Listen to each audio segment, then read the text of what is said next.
네, 여러분 안녕하세요. 네, 12월 첫째 주, 드디어 올해 마지막 교구 팬모임 말씀을 여러분 함께 나누려고 합니다. 많이 아쉬우시죠? 사도행전 드디어 마지막입니다. 우리 28장 23절에서 31절까지 말씀, 멈추지 않는 하나님 나라 확장이라는 제목으로 함께 나누고자 하는데요. 먼저 우리 사도행전 들어가기 전에 오늘 마음 열기 한번 질문으로 한번 서로 이야기를 나눴으면 좋겠어요. 예를 들어 10년, 20년 전에 그런 나의 시절 가운데 내가 10년, 20년 후에 어떤 모습이 될까 그렇게 많이 아마 상상을 해보셨을 텐데 그 이후에 지금 내 삶이 그때 상상한 모습과 어떻게 좀 다른지 한번 이야기 나눠주시면 너무 좋을 것 같고요. 만약에 그때 내가 지금 나에게 하고 싶은 말이 있다면 지금 나를 바라본다면 어떤 이야기를 아마 할까? 아마 그렇게 한번 나눠주시면 너무 좋을 것 같습니다. 왜 이런 질문들을 하냐면 오늘 사도행전 마지막 본문이 바로 그렇기 때문이에요. 나의 지금 과거에 회상하는 것뿐만 아니라 앞으로 나의 사도행전 29장에 대한 나의 그 복음의 이야기가 어떻게 펼쳐질지를 우리 한번 같이 기대하면서 오늘 말씀을 좀 묵상하면 좋겠습니다. 자, 본문의 이해 한번 들어가시면요. 이제까지 사도 바울이 로마로 가려고 무진장 애를 많이 썼죠. 드디어 로마로 도착하게 됩니다. 그 본문 전까지 보게 되면 풍랑을 만나고 배 안에서 죽을 뻔하고 그리고 섬이라는 곳에 아주 무인도 섬인 줄 알고 들어갇혔는데 그 가운데 보니까 원주민이 살고 그 원주민 앞에서 뱀에 물리기도 하고 또 족장 아버지를 또 고쳐주기도 하고 너무나도 우여곡절의 사건이 많이 있었어요. 근데 드디어 이제 로마로 도착하게 되는 것이죠. 로마로 도착하게 돼서 이제 사도 바울이 가장 의아하게 우리가 바라볼 수 있는 부분이 뭐냐면 유대인들에게 먼저 복음을 전하기 시작합니다. 여러분 한번 생각해 보세요. 지금 예루살렘에서 그렇게 유대인들에게 핍박을 받고 지금 로마로 압송되었던 이 사도 바울이에요. 그러면 더 이상 유대인들에게는 마음을 주지 않아도 될 만법한데 그러지 아니하고 오히려 사도 바울은 원래 우리의 기존 복음에 전하는 그런 하나님의 마음이 있다라는 것을 밝히면서 여전히 하나님께서 유대인들을 그래도 사랑하시는 그 마음에 따라서 복음을 유대인들에게 먼저 전하게 됩니다. 지금 사도 바울의 신분은 잡혀 있는 신분이죠. 물론 아직 재판을 받지 않고 로마 황제 앞에 서기 전이지만 그래도 이 사도 바울의 신분은 아직 죄인의 그런 죄수의 신분이에요. 그런 신분이 로마 안에서 유대인들을 초청해 가지고 막 복음을 전하는 겁니다. 근데 그 복음을 전했는데 반응은 어떨까요? 사실 그렇게 좋지 않았어요. 믿는 사람도 있지만 믿지 않는 사람들도 있었죠. 그 믿지 않는 사람들로 인하여서 이 사도 바울은 마음 가운데 이제 제대로 된 복음의 방향성을 잡기 시작합니다. 그렇게 유대인들에게 복음을 전하고 그렇게 노력은 했지만 복음을 받지 않은 그 유대인들로 인하여서 확실한 노선을 정하게 된 것이죠. 이제는 이방인들에게 복음을 전해야겠다라고 이제 선포하면서 마지막 사도 바울의 복음을 전하는 모습으로 마치게 되면서 이제 사도행전이 끝나게 됩니다. 그러면 오늘 이 사도행전 마지막 부분을 보면서 우리가 쭉 한번 생각해 봤으면 좋겠어요. 내가 복음에 대해서 얼마만큼 사도 바울처럼 마음 가운데 품고 그렇게 전하려고 했는지, 그리고 이후에 사도 바울의 모습이 나오지 않으면서 어떠한 내 마음의 모습을 품고 또 복음을 전해야 되는지 오늘 우리가 같이 사도행전 29장도 한번 그려보면서 말씀을 좀 나누도록 하겠습니다. 자, 그럼 사도행전 28장 23절에 31절까지 말씀 한번 보도록 하겠습니다. 23절부터 그들이 날짜를 정하고 그가 유숙하는 집에 많이 오니 바울이 아침부터 저녁까지 강론하여 하나님의 나라를 증언하고 모세의 율법과 선지자의 말을 가지고 예수에 대하여 권하더라. 그 말을 믿는 사람도 있고 믿지 아니하는 사람도 있어 서로 맞지 아니하여 흩어질 때에 바울이 한 말로 이르되 성령이 선지자 이사야를 통하여 너희 조상들에게 말씀하신 것이 옳도다. 이르렀을 때 이 백성에게 가서 말하기를 너희가 듣기는 들어도 도무지 깨닫지 못하며 보기는 보아도 도무지 알지 못하는도다. 이 백성들의 마음이 우둔하여져서 그 귀로는 둔하게 듣고 그 눈은 감았으니 이는 눈으로 보고 귀로 듣고 마음으로 깨달아 돌아오면 내가 고쳐줄까 함이라 하였으니 그런즉 하나님의 이 구원이 이방인에게로 보내어진 줄 알라. 그들은 그것을 들으리라 하더라. 바울이 온 이태를 자기 셋집에 머물면서 자기에게 오는 사람을 다 영접하고 하나님의 나라를 전파하며 주 예수 그리스도에 관한 모든 것을 담대하게 거침없이 가르치더라. 아멘. 이 말씀은 살아계신 하나님의 말씀입니다. 앞서 말씀드렸듯이 사도 바울이 로마에 도착해서 유대인들을 초청하고 그들에게 복음을 전했어요. 근데 그 복음을 전한 과정 가운데 어떤 사람은 믿고 믿지 않았죠. 그런 상황 가운데 사도 바울이 복음의 방향성을 이방인들에게 전하고 그 이방인들이라 하면 이 로마 나라 안에 있는 이방인들을 우리가 생각해 볼 수 있겠죠. 그들에게 자기의 상황 가운데 있어서 복음을 전하는 모습을 우리가 이 스토리를 생각하고 오늘 살펴보도록 하겠습니다. 자, 관찰 1번 한번 같이 읽어볼까요? 바울이 하나님 나라와 주님에 대해 증언하자 유대인들은 어떻게 반응하나요? 그 결과 구원의 복음은 누구에게 보내지나요? 자, 23절부터 28절까지 말씀에 나와 있는데, 자, 바울이 하나님의 나라, 예수 그리스도에 대해서 복음을 전했더니 유대인들의 반응이 어떻습니까? 24절. 그 말을 믿는 사람도 있고 믿지 아니하는 사람도 있다. 그러니까 전부 다 믿지 아니하는 건 아니었어요. 어떤 사람은 믿고 어떤 사람은 믿지 않았죠.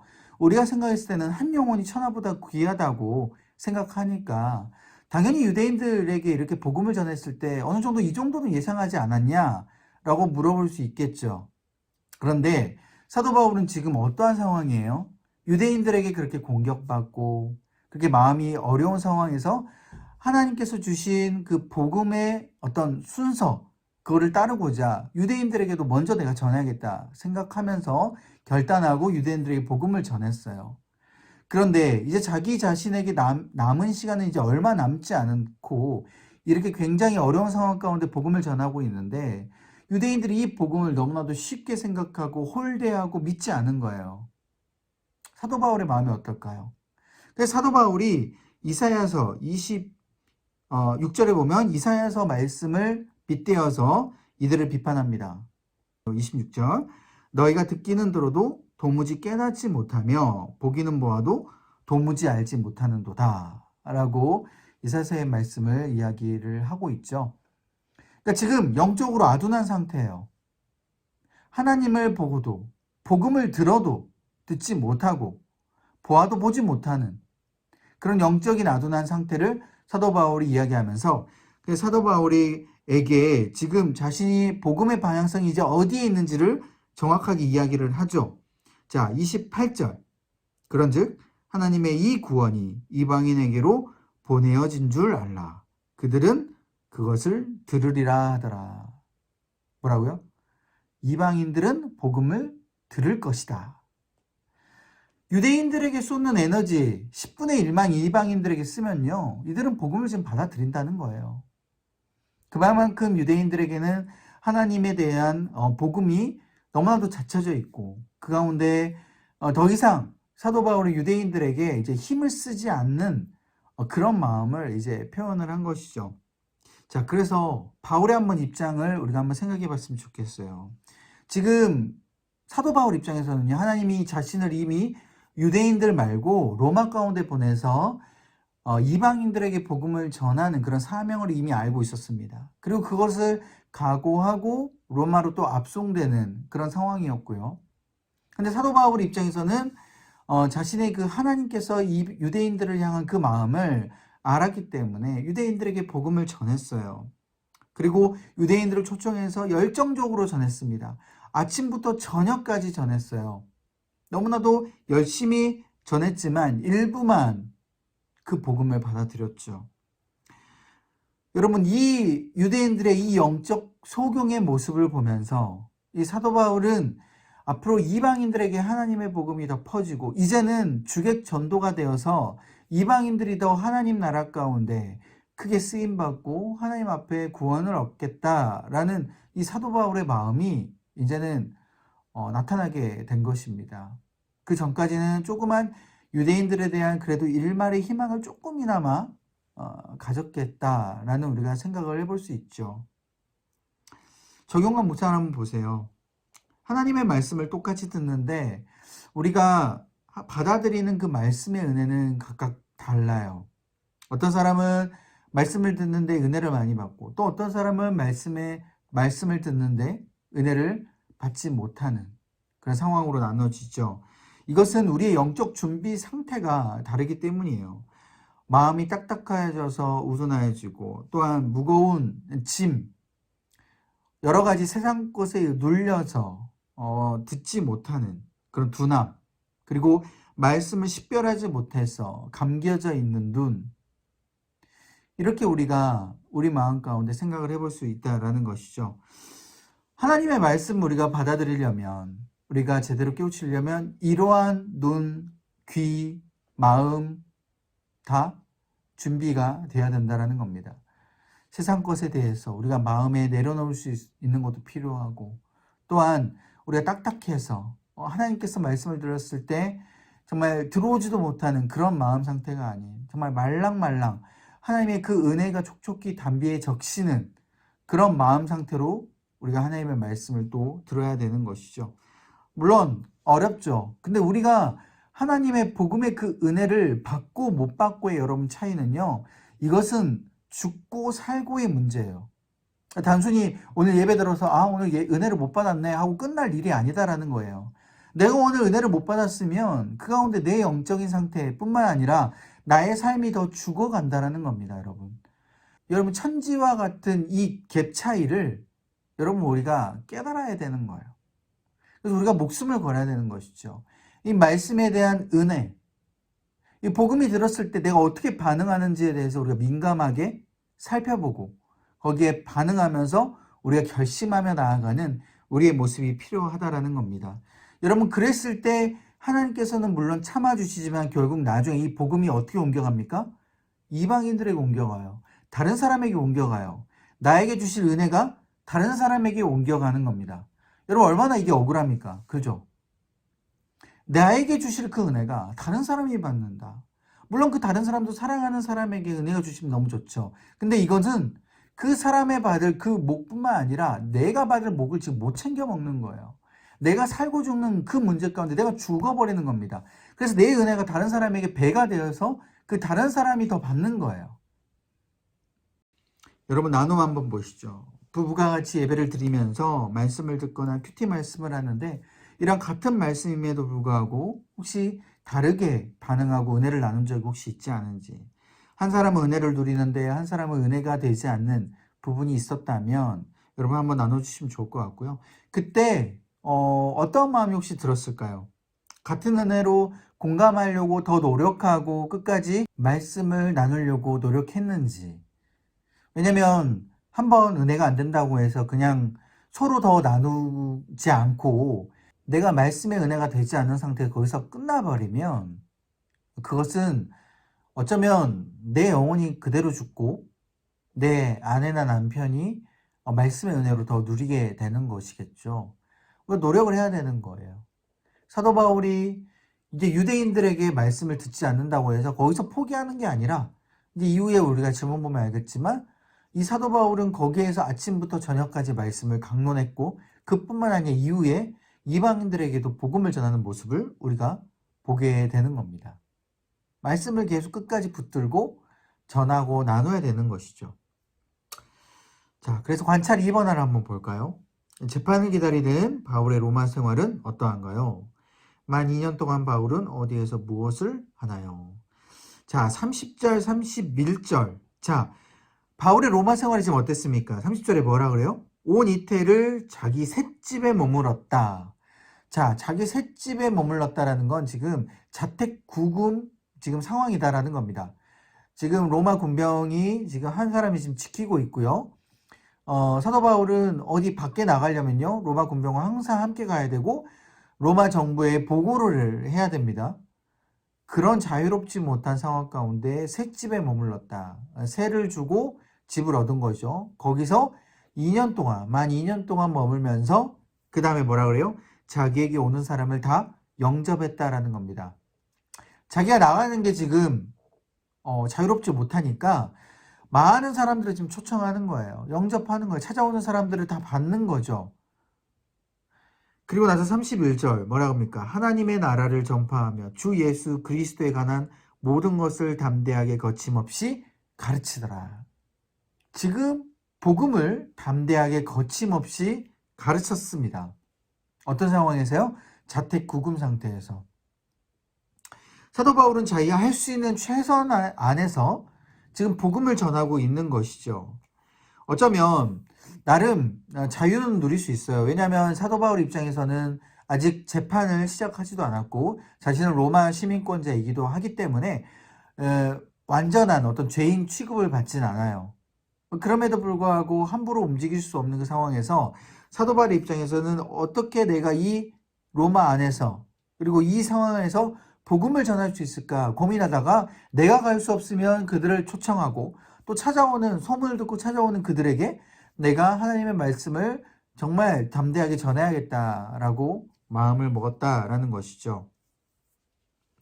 여러분 여기서 거침없다라는 뜻을 원문을 보면요. 아콜리토스라는 뜻인데 이거는 아무런 방해를 받지 않는다라는 뜻이에요.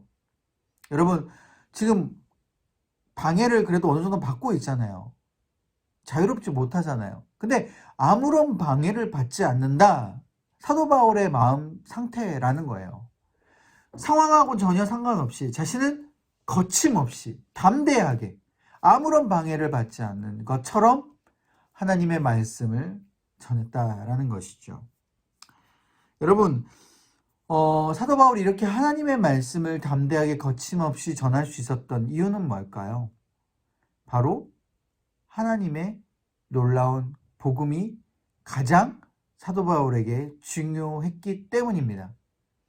놀라운 그 복음이 사도 바울에게 가장 중요했기에 거침없이 담대하게 그 어느 것도 방해받지 않은 것처럼 복음을 전할 수 있었다라는 것이죠.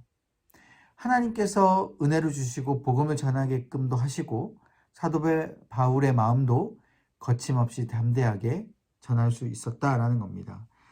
여러분 이후에 사도 바울이 이렇게 복음을 전하고 그 다음부터는 사도행전이 이제 끝나게 되며 사실은 많은 학자들이 의심하죠. 사도 바울이 이렇게 죽은 것에 대해서 순교한 것에 왜 적지 않았을까?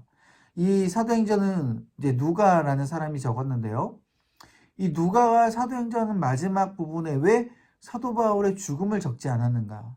바로 누가는 이 사도 바울의 복음이 끝나지 않았음을 알려주고 싶었다라는 것이죠.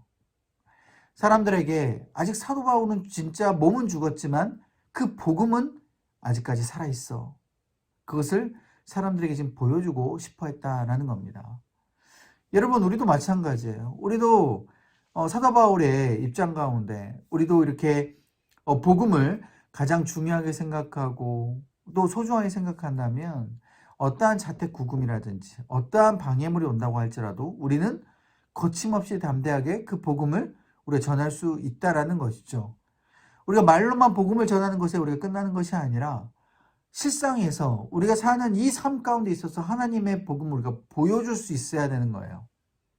근데 어쩌면 우리가 삶이 너무나도 바쁘고 힘들고 하다 보니까 이 복음으로 사는 삶이 아니라 하루하루 하루살이처럼 우리가 살아가는 삶이 우리 가운데 많이 있죠. 그건 저도 마찬가지입니다. 우리 삶 안에서 하루의 삶이라고 할지라도 그 상황에서 바쁜 가운데서도 복음으로 사는 그 바쁜 삶, 복음으로 사는 그 안에 은혜를 누리는 바쁜 삶, 그 삶이 어떤 것인지를 우리가 중간중간에 계속해서 기억하며 우리가 보여줘야 되는 우리의 모습이 필요하다는 것이죠. 그 낭만 가운데 우리가 넘어지게 되고 무너지게 되고 복음을 전하는 것을 우리가 멈추게 된다면 그 낭만 가운데 우리가 더 이상 복음을 전하지 않고 우리의 삶 가운데만 우리가 급급하게 살다 보면 어떻습니까? 우리의 복음이 끝나 버리는 거예요. 사도행전 29장으로 복음을 우리가 적어야 되는데 그 이후에 여창건이란 사람이 이렇게 복음을 전했다. 이렇게 열심히 거침없이 담대하게 복음을 전했다. 라고 사도행전 29장에 이름이 나오고 복음을 전해야 되는데 그게 나오지 않는 것이죠. 복음이 끝나버리는 거예요.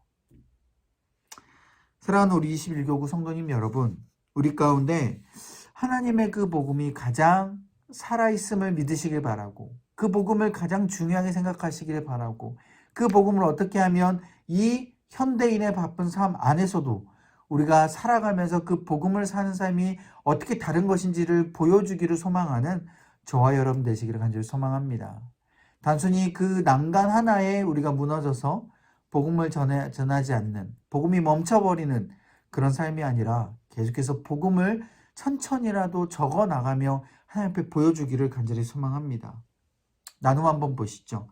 내 생에 주어진 시간 동안 복음을 전하기 위해 구체적으로 무엇을 할 수 있을지 우리가 한번 그래서 나눠봤으면 좋겠어요. 내가 지금 사도행전 29장을 내가 살아가고 있는데 여기서 내가 무엇을 복음을 어떻게 전할 수 있을지 한번 같이 고민하면서 한번 적어보시면 너무 좋을 것 같아요. 복음에 대한 비전인 것이죠. 결론입니다. 내 삶의 장애물로 인하여 하나님 나라를 증언하고 예수 그리스도를 내 삶에 보여주는 것을 포기하면 안 된다라는 것이죠. 내가 복음을 포기하고 그대로 사는 순간 우리의 복음은 그대로 멈추게 되고 하나님도 놔두시게 되는 거예요.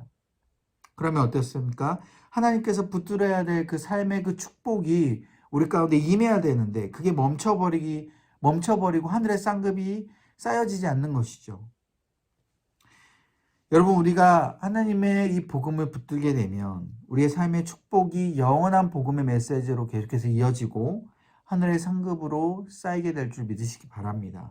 그리고 지금 내 삶을 바꿀 수 있는 건 가택구금처럼 이런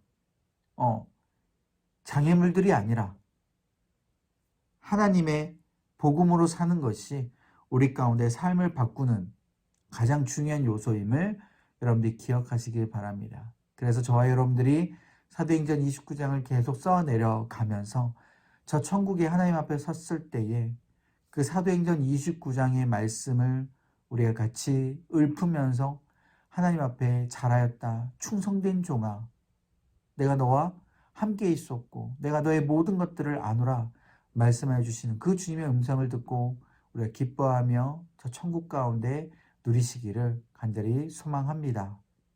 기도하겠습니다. 하나님, 우리 가운데 복음이 가장 소중하며 어떠한 장애물이 있다고 할지라도 그 장애물을 뛰어넘는 그 복음의 축복을 우리가 기대하게 하여 주옵소서.